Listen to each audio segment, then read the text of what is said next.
my name's Emman. I'm a software engineer with Vevolution. And today we will be chatting to Paul Arnold, one of our sales gurus. Paul, if you want to, don't know if you want to say any more about yourself. Yeah, great. Thanks for having me on, and thank you everybody for attending. I suppose we've got 27 minutes from now to give a crash course in B2B sales. So we'll try to stay on point and to the point. I've been with Vevolution for 8 years, and I've been representing their sort of commercialization department, and I'm delighted to be on here today.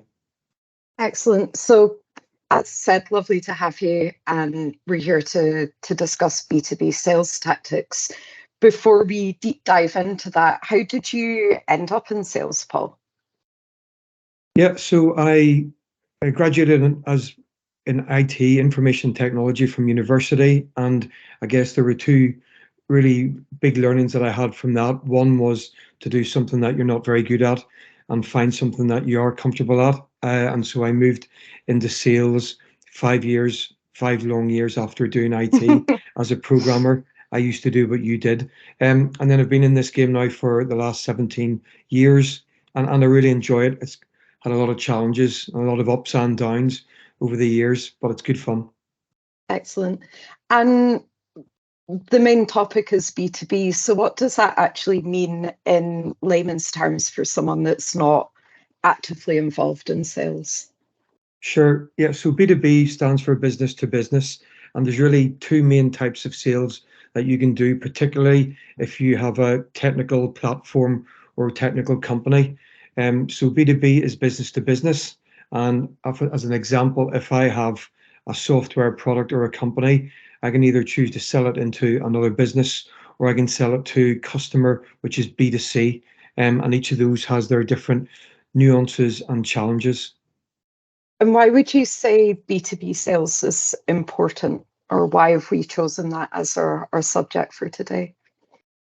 Well, quite simply, if you've got a technical platform, usually you will want to either sell it into a big business because the big business has lots of customers or members themselves, and it's the easiest way to gain high numbers, which in turn turns into high revenue.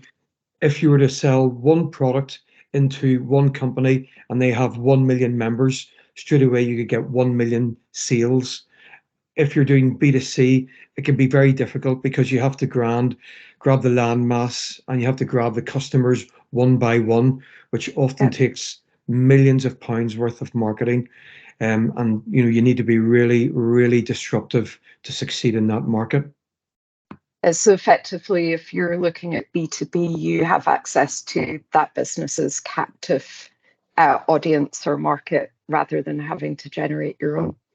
Yeah, absolutely. So it saves a lot of time, money, and effort into trying to acquire new customers. And a lot of the products that you build, Emman, will be directly for B2B sales. So you can understand how important it is to try to give a product that's fit for purpose and does what the company wants it to do. Absolutely. So when you're looking at B2B, are there any specific techniques that you use to sell to other businesses? Yeah, sure. There's various, I suppose, techniques and methods that have been around for a long time. And I suppose, you've got to find your own way if you're in sales about what works, what doesn't work. I use a particular technique called spin selling, which I've got a slide, if I may share my screen. So spin is just a technique that you can use for selling, and each of the letters represents an action. S is for situation, P is for problem, I is for implication, and N is what the need is. And so if we were to look at perhaps a live example of spin selling, if we're trying to sell software into a healthcare company or a healthcare clinic, a live example, if I was on the phone to this clinic trying to sell them my software, I would use this technique to try to sell it in. So for the first one would be the S, which is the situation. I might term it as, what do you currently use? Do you use any software? What is it? And if they tell me what they use or what they don't use, if they do use it, it may be a competitor, which is great. I then say, okay, what's the problem? Does it ever fail? Does the software you're using ever fail? And 99 times out of 100, people will turn around and say, where do I start? Have you got all day? Because it doesn't do this and doesn't do that. And then, you ask them to talk further and more, and then you'll move in with, well, what's the impact of that? How does that impact you? What's the big deal? And quite often they'll say, well, it takes up time, it takes up effort, the reporting is wrong, we have to have a receptionist to manually fix the numbers at the end of the day. Okay, and then you'll say, right, so, what is it that you really need? Have you a need from this software? And quite often they will say, well, we need it to not do this, or we need it to do that. And at that point, then is a very good time for whoever the salesperson is to come in and say, well, have you considered looking at something like this? It could be right up your street.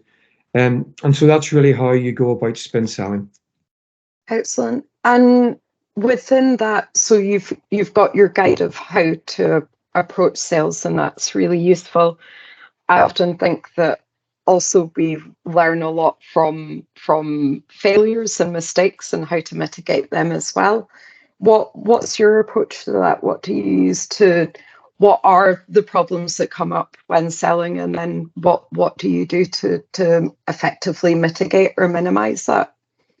Yeah, great question. So I've got one slide here again that will look at what I would say the top 10 biggest selling mistakes that I've carried out in my career, and I think a lot of other salespeople will as well. I won't go into each of these 10 mistakes. A lot of them really are common sense, but from an experienced salesperson, you'll be surprised at the amount of times you can put your foot in the wrong place, or say the wrong thing, or do the wrong thing, sometimes unintentionally, and that can just close the door completely in the sale. If you look at these ones, perhaps there's 3 or 4 that I would maybe highlight as the most important. Number 1 is the most important. There's a lot of evidence that says if you talk for about 60%, you're talking too much. So you really got to minimize that down. You've got 2 ears and 1 mouth, and you got to try to listen as much as you can when you're with a customer. People don't like being sold at. If you look at number 4, a lot of the time when people are interested in your product, you can have discussions, debates over price. I can't afford to pay this. It's too much. How will I afford it each month? And quite clearly, you need to get away from arguing or negotiating about the price and talking about what value it brings. How will this product, scratch your itch? How will it save time? How will it make your life easier? How will it take away all the pain points? So that's a really big lesson I've learned over the years. Another important lesson is number 7, not being ready or prepared to overcome objections, which can also be comparable to not being able to sell against your competitors. You're not going to be the only sheriff in town with a product that will change people's lives, and you're going to have a lot of competition. And if you don't have a lot of competition, it may mean that there's not really much of a market in your product. So really, it's important to be ready and to be comfortable with having these objections, and to enjoy them as well. Because if you're prepared and you know that your product, you believe in it, and it will be good for them, then there can be an enjoyable aspect of trying to talk to the customer and help them understand that the product you have can really make a difference.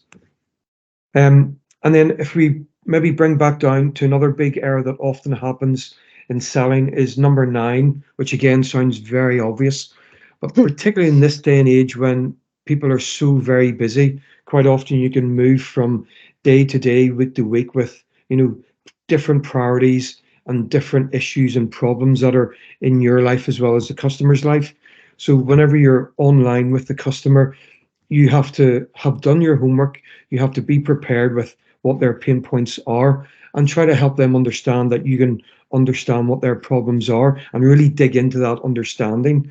And that's all about preparation. You cannot just come online and wing it, so to speak, which is a lot of what salespersons used to do.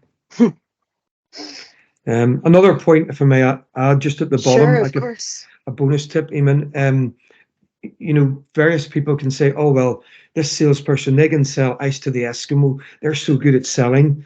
Um, that's without a shadow of a doubt, probably one of the biggest errors you can do, because quite simply, you don't want to sell ice to an Eskimo. There's no point in going in and doing a one-hit wonder. Um, real money comes from repeat sales. So if you've got particularly a technical product or a platform, you're not going to make your money by a one-off deal. You're going to get it from monthly recurring revenue or annual or quarterly or however you want to slice up the pie. And that's quite simply delivering a product that will, function as the customer wants and, take away all their headaches. So the Eskimo will be covered in snow. They don't need any more snow. I remember when we've been talking about these kind of things before, Paul. You tend to talk about qualification and the fact that qualifying a sales target is really important. Could you explain a bit more about that? What qualification is and what your approach to qualifying a target is? Yeah. So the biggest asset any salesperson has is their time. Who do they choose to spend their time, stroke waste their time selling to end clients? And you've really got to be ruthless in how you spend your time as a salesperson. And to help you do that, because nobody has all the answers, to help you do that, you need to qualify. You have to qualify your end target clients. Um, and there are techniques to that. But qualification is one of the most important things that you can have as a salesperson. Do you have an example of the technique or approach you use for qualifying a target? Yeah, I do. I'll just come into that. I've got a slide here. Lovely. So can you see this slide here? We can indeed, yeah. Okay, great. So there again, like SPIN selling, which stands for situation, problem, implication, and need, there's another technique that you can use to qualify, which is proven and tested over the years. And again, it's very simple to implement and use in real life. And it's called BANT, which stands for B-A-N-T. B is for budget, A is for authority, N is for need, and T is for timeline. So if, for example, I was trying to sell you, Emman, some of my software and you work in a healthcare clinic, as an example, if I've sold you the product and you're thinking, Paul, this healthcare technology platform is great. I think this is exactly what we need. Some salespeople will be like, yippee, we've got ourselves a deal. Let's go off and get the contract signed. But what an experienced salesperson will do is, once in essence they have created a need for the product, they will then confirm a few key steps with this person. So the first one I would then ask, I would say, great, Emman, that's wonderful that you like our product. And getting down to the numbers, it'll cost around X amount per month. Do you have budget for that? Which can often drop jaws and quickly terminate any sort of sale, which is fine. And if there's any negotiation to be done, okay, great. But you need to find out if they're in a position to buy your product. The second thing is, if you've addressed that and you say, yes, Paul, yes, we actually do have £1,000 set aside because it's going to save us so much time and add so much value. Yep, we can pay for that. Great, Eamon. Are you the person that writes these checks? Oh, well, actually, that's our FD you want to be speaking to. Okay, how do you find or communicate with this person? And they could say, well, they spend 6 months in Barbados. They're a nightmare to get a hold of. You try to understand who has the authority to make sign-offs, and it's not always just one person. It can be more than one people. Third point, again, getting back to the need, and I know you may have thought that you've done most of the homework and you've sorted the deal, but if they have the money and if they know who's going to sign it off, it does no harm to then recount your steps and say, right, so just to confirm, you need this product. Are you in agreement that you need it to do X, Y, and Z? It will fix A, B, and C. So it's important to go over that. And then finally, timeline, and that's from an internal and external perspective. When do they want to purchase this product? Because that might not be in their plan until next year. Or when can you, as a sales or as a development company, deliver the product? Which, if you've got a roadmap of so many different softwares that needs to be built, maybe you cannot deliver it for 6 months. Therefore, it's crucially important that you have an agreement and an understanding on a correct timeline. So if you go through those 4 steps, BANT, then you will very quickly and easily be able to qualify well. It's interesting to see the parallels in that both Spin and BANT focus on need, which rather than a sort of repeating a task, it feels like similar to how we approach software development, in that we talk about getting married to the problem rather than the solution, so that we're always focused on the customer's needs and not the technology, the specifics of the technology that we're building necessarily. Yeah, and I think the point that you've raised is an excellent one, because it's what happens in the real life world when salespeople are dealing with the end customer, and then we're trying to communicate internally with the dev team. Because as we all know, the salespeople can often promise the world and tell them that our dev team are not only superhuman, but they will be able to fix everything and more. And then internally, it's a whoa, whoa, whoa, whoa, whoa. What did you say there? So, if particularly when you're dealing with the large corporates, you have to look at the problem and have to understand, can you create a solution? Yeah. When you are chasing sales and trying to get that money in and get that business, are there any tools that you use in order to help you out on a day-to-day basis with managing that? Yeah, there are. So there's software tools called CRM systems that really every salesperson should be using in this day and age. And what does CRM stand for? It stands for Customer Relationship Management. Now, you could dumb it right down to a spreadsheet, and if you're starting off with a smaller product with a small number of customers, a spreadsheet's fine. You can have your drop downs, your red, amber, green status. You can see everything on the one page. It's not the worst thing in the world to be able to do, but you do have to put in a lot of manual edits. A CRM system is just a software tool that basically does everything for you, but it also gives you reminders, and it can link everything up. Probably the best software CRMs in the market would be Pipedrive, HubSpot, or Salesforce are the 3 most popular. I've used all 3. And they can be really good, because once you get up to the 10, 20, 30 clients, you have to chase these guys once a week usually to get a bit of traction. So you need reminders, you need all the information in the one spot. If I, as a salesperson, was to die or leave the company, you need to have the next person in to be able to hit the ground running, to keep the company alive, and to save 3 months of lost work trying to recover all the missing information. So it's really powerful. And to get one user a month, it comes in at around 25, 30 pounds a month. So yeah, really useful. But there's also another tool that I use for once you get a little bit deeper, and this is more sort of for the larger B2B companies. So can you see this that says mutual agreed action plan? I can indeed, yeah. So when you're selling to large businesses, it's very important to have an action plan of how you're going to progress through a sale. It's not just a case of, okay, yeah, let's give you your £25 a month and let's go from there. Quite often you have to have several meetings with different exec boards.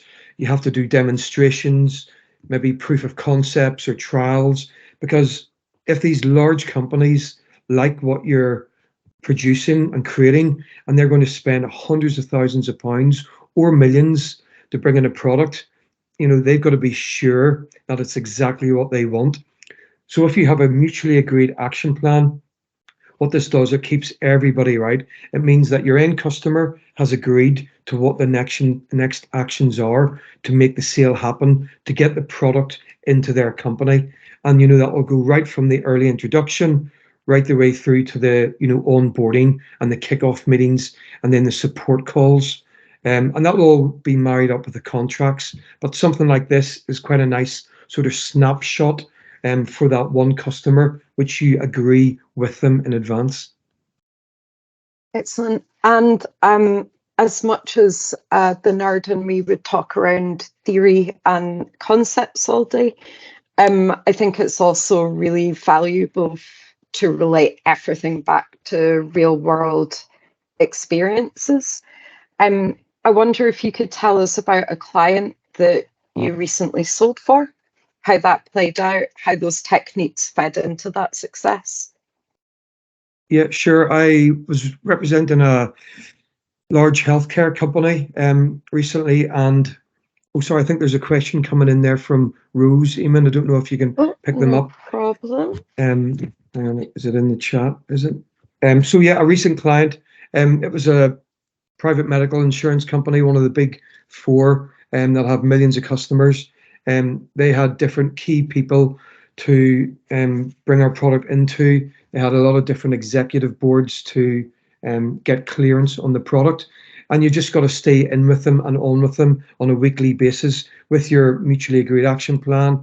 And you've got to tick off in a timely fashion, deliver what they need when they need it, and then just try to always be available for them. Working with these big companies has a lot of big problems. But the best advice I could give anybody listening is to agree a map, get a mutually agreed action plan, and then take it from there. We got the monthly sales in, we got the 4-year contract signed up for millions of pounds, and everybody was very happy. And certainly, my bosses were very happy, as you can imagine.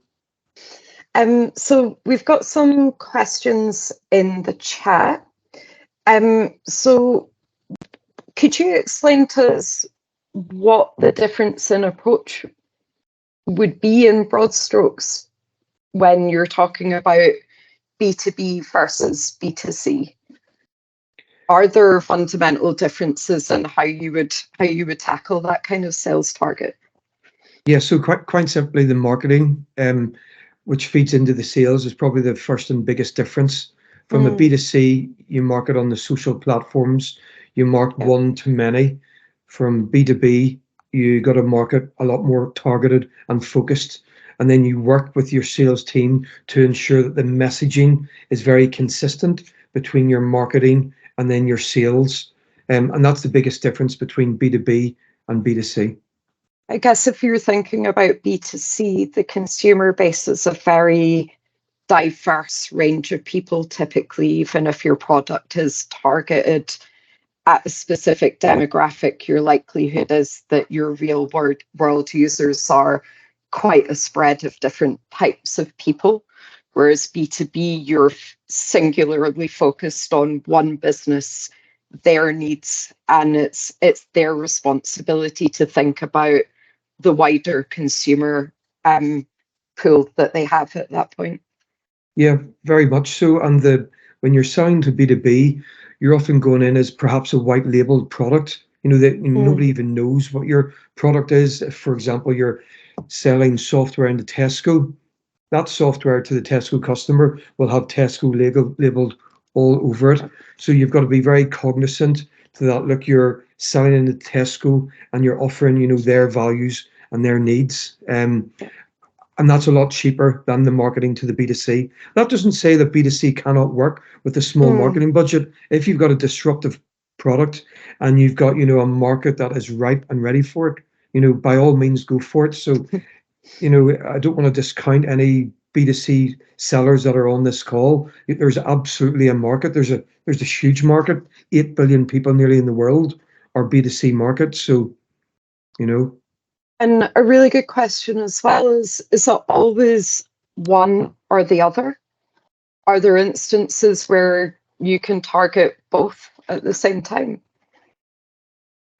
Very rarely, I would say. Very rarely. Most platforms, particularly technical platforms that you have, will be focused on selling into businesses with the end consumer at mind.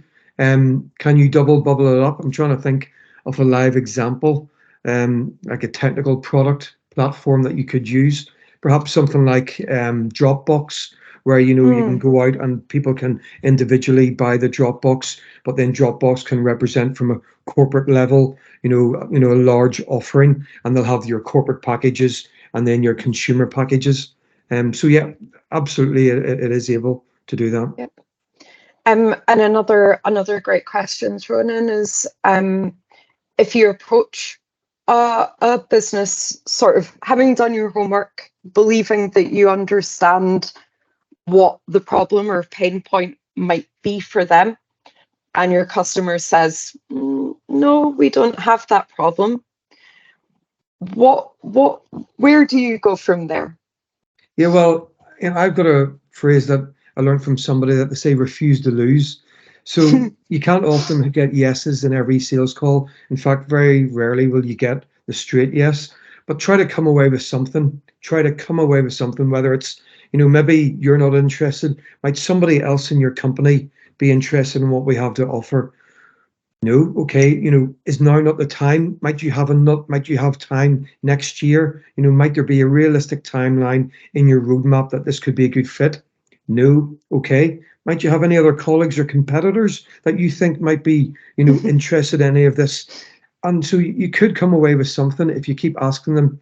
So I always like to come away with something and hope that not every call is lost. But you've got to be ready for that. And look, that's fine. You can't please everybody and can't be something to every person. So just move on. Absolutely. I'm aware we're getting to the end of our time, Paul. If anyone on the call wants to find out more, get in touch with you, perhaps. Are there any channels for them to do so? And I guess it's worth sort of letting people know what we do as well and what we can offer in terms of support and guidance. Sure, yeah. So we are in our last minute. So being respectful of time, if you need to get a hold of us, it's hello@vivolution.co.uk. That's the email address. Or you can grab us on LinkedIn. Just go to Vivolution and send a direct message to the company. We have 4 main services that we offer. As you can see on the screen, we have design-led development at the start. We then have software development, Emman, which is what you do. Then we have Absolutely. Commercial playbook and sales, which is what I do. And we have an investment strategy, which we have other team members do. They can all link in and it can be modular. And if any of those services is a requirement for your company or it could be a good fit, please get a hold of us and we can scope out any sort of project that can be a good fit. We're very flexible in terms of our workings. We can work for weeks, months, and years on end, and we can scope out a platform or a product that can be fit for you. Excellent. Any final thoughts or anything, Paul, that you want to give people before we wrap up and let everyone get back to their working day? Yeah, no, just thank you everybody for coming on board. I hope you had got some nuggets of information or gold that you may be able to take elsewhere. And if you have done, that's great. If you're looking for any sales support or advice, please give me a call anytime. Excellent. Thank you so much for your time today, Paul, and thank you everyone that joined us on the call as well. Thanks everyone. Thank you. Goodbye. Thank you. Bye.